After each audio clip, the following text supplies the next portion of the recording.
This is April, Sexual Abuse Awareness Month, where not just sexual abuse could be for kids and women, sexual abuse can also be for men. You ever notice that whenever somebody asks you, do you have a girlfriend or do you have a wife, and something find it wrong with you if you're a single man? That should be some type of psychological sexual abuse. And also, I want to talk about another abuse that's not heard about. We always hear about animal cruelty, animal abuse.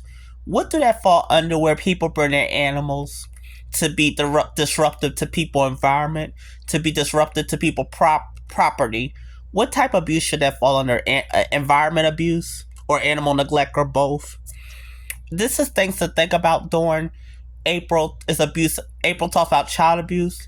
April talks about animal cruelty, but no one talks about how people bring destructive animals to be destructive to other people's property and things. And what about people bring their kids to be disruptive? What type of abuse that should be called when children are abusive to other kids and other adults?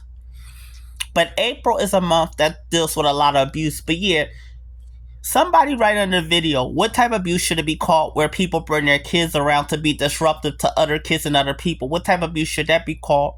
And what type of abuse should that be called when people bring their animals around to be disruptive and chaotic to other people's property and things? Name that.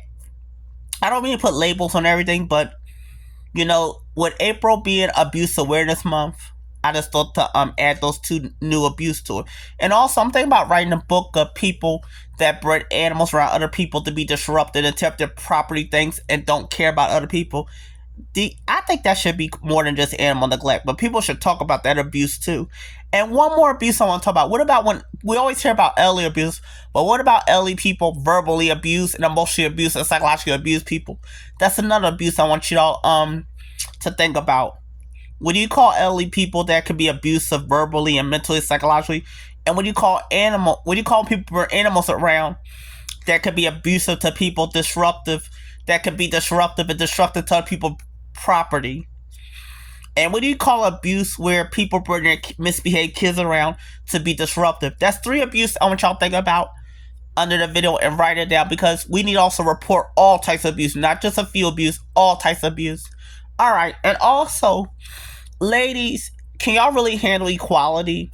Because when a man say no, stop assuming he's gay. Stop assuming something wrong with him. What if he could be married? What if he could be taken? What if he could got out of another relationship and he still took his time to vet out women before he just picked any women? Same thing when a gay man or a bi man is single. He won't take his time to vet out. And also, people take that as a red flag when people force you to a relationship. That should be a red flag, because that means they want to lock you down and control you and make you not only physically undesirable but mentally undesirable, where you don't want to look at the next step. You stay at the same below step, and everybody deserves the above step without thinking they're better than people. All right, I love y'all.